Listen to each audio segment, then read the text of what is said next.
Good morning students. आज हम क्या स्टार्ट करेंगे ना, आपका पेज नंबर 7 में है यूनाइटेड नेशंस। हम पहले यूनाइटेड नेशन के बारे में समझेंगे, यूनाइटेड नेशंस एक्चुअल क्या होता है और कुछ फेमस पर्सनालिटी का नाम दिया है, उनका ओरिजिन कौन सा कंट्री से वो है उनके बारे में पढ़ेंगे। उसके बाद कुछ आपका जो यूनाइटेड नेशन ऑर्गेनाइजेशन के बारे में लिखा है और उनका हेडक्वार्टर कहाँ पे है उसको वहाँ पे लिखना है। हेडक्वार्टर मतलब हेडक्वार्टर पर्टिकुलर वो लोकेशन में दे दिया है, हम उसका लोकेशन के साथ साथ कौन सा कंट्री में है उसको भी मैप के साथ हम लर्न करेंगे। ठीक है, हम स्टार्ट करते हैं पहले आपका United Nations. Actually United Nations क्या होते हैं? यूनाइटेड मतलब क्या होता है? यूनिटी इज द स्ट्रेंथ बोला जाता है। सपोज आप किसी के साथ फ्रेंडशिप रखोगे, आपका जब क्या होगा प्रॉब्लम होगा, वो आपका फ्रेंड क्या करेगा, आपको मदद करेगा। तो सेम ही है, यूनाइटेड नेशन में पार्टिसिपेट करना मतलब क्या होता है ना, आपका कभी जरूरत पड़ेगा आप वहां से हेल्प ले सकते हो। तो हमारा जो यूनाइटेड नेशंस है उनमें कितना मेंबर्स है ना, कितना मेंबर्स जो लिखा है उसका मतलब क्या होता है ना, मेंबर स्टेट्स लिखा है मतलब कितना कंट्रीज है। 193 कंट्री उनमें पार्टिसिपेट कर रहे हैं। कितना कंट्रीज है ना, 193 कंट्रीज है। ठीक है, हमारा जो यूनाइटेड नेशन है उनमें कितना कंट्रीज पार्टिसिपेट कर रहे हैं ना, 193 कंट्रीज पार्टिसिपेट कर रहे हैं। The organisation has 6 principal organs, मतलब यूनाइटेड नेशन को हम क्या किए हैं ना, 6 कैटेगरी में डिवाइड कर दिए हैं। एक होता है जनरल असेंबली और एक होता है secretary council, the economic and social council, the secretariat, the international court of justice. मेरे को ये बताना, इंटरनेशनल कोर्ट ऑफ जस्टिस का हेडक्वार्टर कहाँ पे है? जैसे आपका ये है मतलब यहाँ पे जैसे दिया है India food and agriculture organisation, तो इसका हेडक्वार्टर जैसे रोम में है। ठीक है, सेम ही आपका जो क्या होता है ना, इंटरनेशनल कोर्ट ऑफ जस्टिस, ये क्या होता है ना, जब जैसे हमारा इसका हेडक्वार्टर कहाँ पे मेरे को बताना। ये इंटरनेशनल कोर्ट ऑफ जस्टिस का काम क्या रहता है ना, आईसीजे जिसको बोलते हैं। तो इसका काम होता है जैसे विजय माल्या कहाँ है, आपका दूसरा कंट्री में चला गया तो आप यहाँ पे उसको ला सकते हो नहीं, तो हमारा जो इंडियन सुप्रीम कोर्ट जब नहीं पाएगा, ठीक है, तो उसके बाद जो केस कहाँ पे चला जाएगा ना, इंटरनेशनल कोर्ट ऑफ जस्टिस। जो सारे बड़ा बड़ा जस्टिस के बारे में, कंट्री के बारे में जब डिस्प्यूट हो जाता है, उसका सोल्यूशन कहाँ पे होता है ना, इंटरनेशनल कोर्ट ऑफ जस्टिस, जिसका हेडक्वार्टर कहाँ पे है मैं बता देता हूँ, नेदरलैंड हैग में है।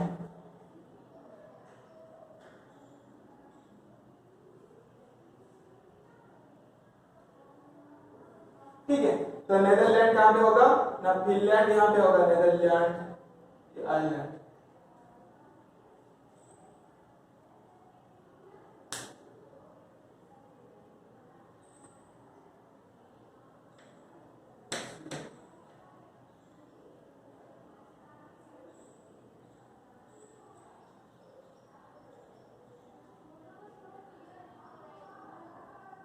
आपका यहाँ पे है, ठीक है, ये देखो नेदरलैंड, ठीक है, नेदरलैंड यहाँ पे है। ठीक है, किसके पास है ना, आपका इंग्लिश चैनल जहाँ पे पास किया है वहाँ पे है नेदरलैंड यहाँ पे।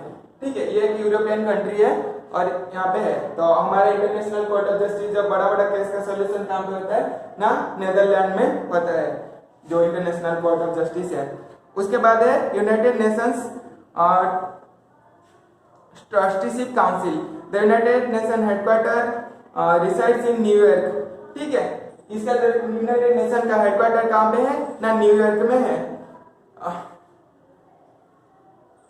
उसके बाद देखो कुछ मतलब आपका क्या है ना, ऑर्गेनाइजेशन का नाम दिया है, उसका कहाँ पे वो कंट्री है और कौन सा किस प्लेस में है और कौन सा कंट्री में है, उसको अभी कंप्लीट करते हैं। जो बी पार्ट का है उसको पहले समझेंगे, उसके बाद ये जो कुछ पर्सनालिटी का नाम दिया है उन्हें कौन सा कंट्री से ओरिजिन है उनको नेक्स्ट में कवर करेंगे।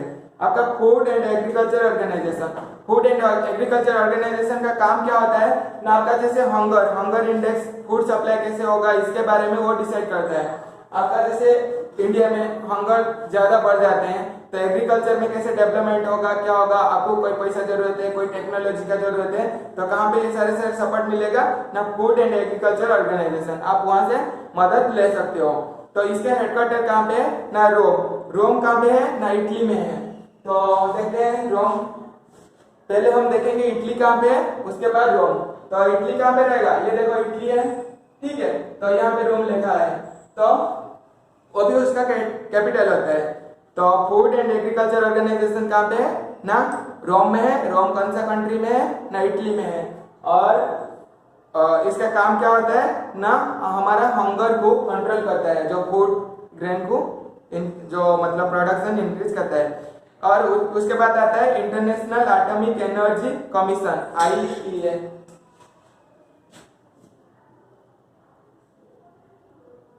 इंटरनेशनल एटॉमिक एनर्जी, ठीक है। इसका पहला नाम अभी, इसका पहला नाम ये है IAEC, ठीक है, international energy, sorry, international atomic energy commission. तो इसका जो न्यू नेम है क्या है ना, इंटरनेशनल एटॉमिक एनर्जी क्या होगा, एसोसिएशन हो,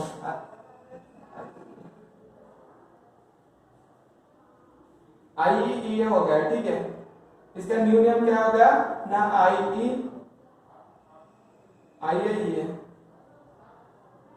इसका न्यू नेम क्या होगा ना, IAEA, international atomic energy agency हो गया, ठीक है। तो इससे पहले क्या था ना, IAEC था, इंटरनेशनल एटॉमिक एनर्जी कमीशन। ये कब एस्टेब्लिश हुआ था, इसको मेरे को कमेंट में बताना, ठीक है। तो इसका काम क्या रहता है, जो एटॉमिक एनर्जी होता है, जैसे एनएसजी एक ग्रुप होता है, वो एनएसजी कहां से लाइसेंस लिया है ना, IEA सबसे बड़ा होता है। जैसे एटॉमिक न्यूक्लियर एनर्जी कोई भी कंट्री उसको यूज करना चाहता है, पहले परमिशन कहां पे लेगा ना, IAEC से परमिशन लेना पड़ेगा। उसके बाद आप क्या कर सकते हो ना, एटॉमिक एनर्जी का यूज कर सकते हो। तो इसका हेडक्वार्टर कहां पे है ना, वियना कौन सा कंट्री में है ना, आपका ऑस्ट्रेलिया में है। तो ऑस्ट्रेलिया कहां पे रहेगा, यहाँ पे है, ठीक है, ये ऑस्ट्रेलिया हो गया। तो वियना यहाँ पे कहां पे होगा, तो और एक भी वियना कन्वेंशन भी सुने होंगे नाम, तो ये सारे ऑस्ट्रेलिया में है, ठीक है।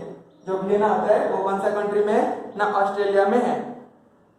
उसके बाद आता है इंटरनेशनल लेबर ऑर्गेनाइजेशन। ये कब फॉर्मेशन हुआ था ना, 1990 में, ILO, इंटरनेशनल लेबर ऑर्गेनाइजेशन 1990 में फॉर्मेशन हुआ था।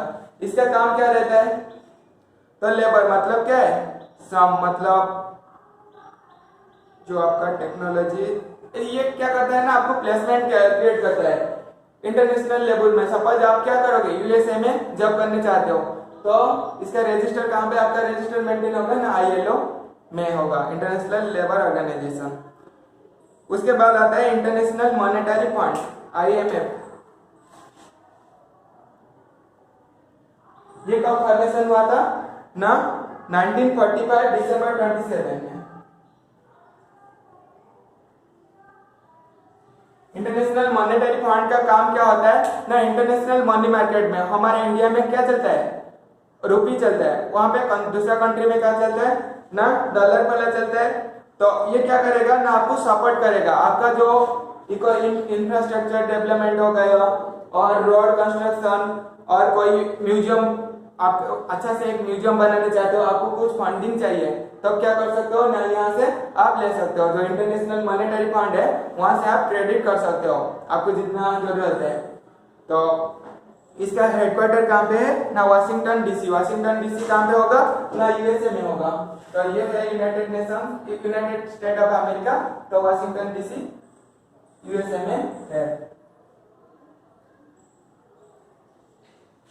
ठीक है। यहाँ पे ये है आपका क्या है, अमेरिका है। तो अमेरिका में क्या होता है, वाशिंगटन DC होता है, ठीक है। तो ये यहाँ पे क्या है ना, आपका IMF का हेडक्वार्टर है। तो IMF कहाँ से फंडिंग करता है ना, वर्ल्ड बैंक के थ्रू से फंडिंग लेता है। वर्ल्ड बैंक जो है, वर्ल्ड बैंक में उसमें भी क्या है, बहुत सारा मतलब ब्रांचेस होते हैं, जैसे IDA हो गया, IDA हो गया, तो बहुत सारे होते हैं, 5 ब्रांचेस होते हैं। इंडिया उसमें 4 में पार्टिसिपेट किया है, ठीक है।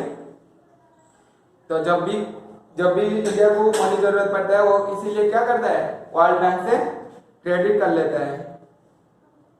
उसके बाद आता है यूनिवर्सल पोस्टल यूनियन। यहाँ पे ये कहाँ पे है ना, बर्न, स्विट्जरलैंड में है। स्विट्जरलैंड कहाँ पे है, यहाँ पे आपका स्विट्जरलैंड,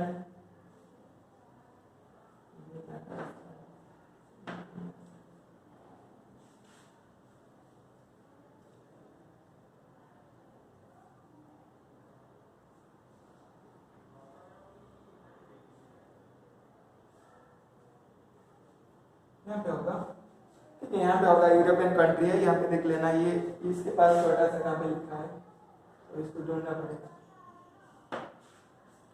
उसके बाद आपका आता है क्या ना, यूनिवर्सल पोस्टल यूनियन, जो आप सारे सारे कोरियर मैसेज जो फॉरवर्ड करते हो आउट ऑफ कंट्री, तो ये उसको कंट्रोल करता है यूनिवर्सल पोस्टल यूनियन। उसके बाद आता है इंटरनेशनल मैरीटाइम ऑर्गेनाइजेशन, IMO। ये कब एस्टैब्लिश हुआ था ना आपका, IMO कब हुआ था ना, 17 मार्च 1948।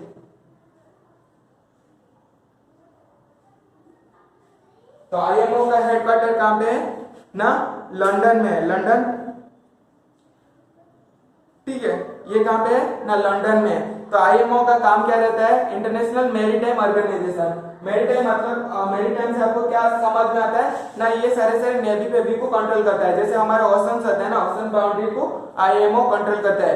इतने तक आप ओशन को यूज कर सकते हो, और यहाँ से आपको परमिशन लेना पड़ेगा, जो ओशन बाउंड्री रहता है ना इंडिया और दूसरा कंट्री का, वो कहां से रजिस्टर है ना, IMO से। ताकि IMO से रजिस्टर होने के बाद आप क्या कर सकते हो, आपका एक बाउंड्री बना दिया जाएगा, वो आपका रीजन है, आप वहां से यूज कर सकते हो। तो IMO क्या है, इंटरनेशनल मैरीटाइम ऑर्गेनाइजेशन, कहां पे है ना, लंदन में उसका हेडक्वार्टर है।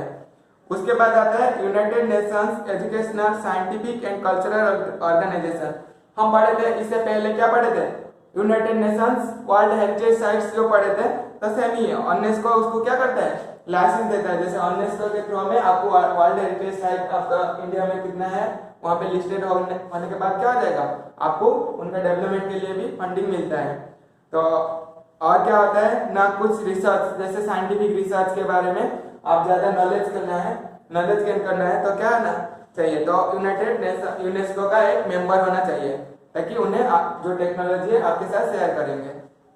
ये होता है, ये कब फॉर्मेशन हुआ था ना, 1945 में फॉर्मेशन हुआ था। इसका हेडक्वार्टर कहाँ पे है ना, क्या पे है ना, पेरिस। पेरिस कहाँ पे है ना, फ्रांस। ये है फ्रांस, ठीक है। आपका यहाँ पे क्या है ना, पेरिस है, ये देखो पेरिस लिखा है, ठीक है, यहाँ पे पेरिस देख सकते हो, ये फ्रांस में है।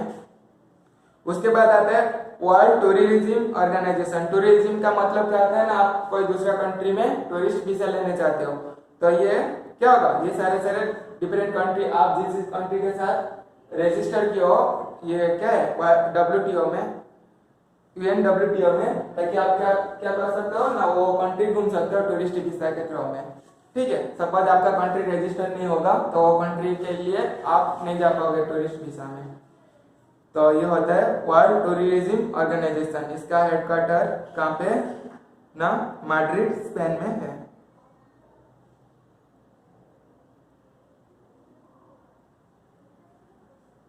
उसके बाद international civil aviation organisation. International civil aviation organisation का काम क्या होता है ना, सिविल एविएशन बोलते हैं। एविएशन मतलब क्या होता है ना, आपका जैसे एयरफोर्स हो गया, ठीक है, तो एयर में एक कंट्री से दूसरा कंट्री को जाने के लिए इंटरनेशनल एयरपोर्ट्स मतलब लाइसेंस लेने के लिए, तो कहाँ पे आपको ये करना पड़ेगा, रजिस्टर होना पड़ेगा ना, इंटरनेशनल सिविल एविएशन ऑर्गेनाइजेशन। ये कहाँ पे है ना, आपका मॉन्ट्रियल। कहाँ पे, मॉन्ट्रियल कहाँ पे रहेगा ना, आपका कनाडा में है। ये आपका कनाडा हो गया, मॉन्ट्रियल यहाँ पे होगा, कहाँ पे देख लेना, छोटा सा रीजन, ये कनाडा है, ठीक है। तो ये था आपका क्या ना, some international United Nations organisations, और उसके हेडक्वार्टर हम जान लिए, और कौन सा कंट्री में, उसके कंट्री के साथ, और कुछ किसी का क्या ना, कब ये फॉर्मेशन हुआ था, कौन सा साल में फॉर्मेशन हुआ था, कौन सा ईयर में, तो उसको भी मैं यहाँ पे मेंशन कर दिया हूँ। उसके बाद आपको मैच करना है, match the secretary general with his country of origin. मतलब कुछ सेक्रेटरी जनरल का नाम दिया है, उनका कौन सा कंट्री से उन्हें ऑरिजिन है, उनको आप मेंशन करना है। तो यहाँ पे मैं इसका आंसर भेज दूंगा, इस सेक्रेटरी जनरल से और कौन सा कंट्री से ऑरिजिन है। और ये है मैम, आप जितना ये सारे सारे जीके जो पढ़ते हो ना, जैसे इंडियन हेरिटेज साइट हो गया, यूनाइटेड नेशंस काउंसिल हो गया, तो किसके साथ पढ़ना है ना, आपका जो स्कूल एटलस होता है उसके साथ ही पढ़ना पड़ेगा।